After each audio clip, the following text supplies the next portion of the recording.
Isang local candidate ng Quezon City ang iniimbestigahan ng Commission on Elections o COMELEC dahil sa posibleng pamimili ng boto. Kasunod yan ang pamimigay umano sa mga botante ng cash card na may lamang 2,000 pesos. USSC cards yun, na may parang SIM card na nandun. Yun pala ay doon sa mga accredited na stores, pwedeng yun ang gamitin na ipambili o ipang-discount. Yan po ay vote buying. Tanong doon, kung sakali bang yan ay initial, meron pa bang ilalagay pa doon?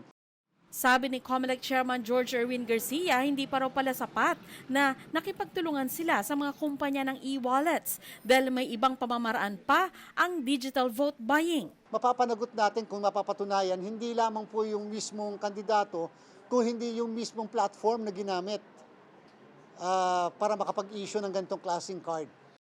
Sabi ng COMELEC, nasa 120 na ang iniimbestigahan nilang reklamo ng vote buying at abuse of state resources. Bukod dyan, iniimbestigahan din ang sumbong na isang party list at 3 local candidates ang nangampanya nitong Huwebes at Biyernes Santo na ipinagbabawal ng batas. Meron po dyan, nagkampanya gamit pa rin ang kanila pong social media accounts.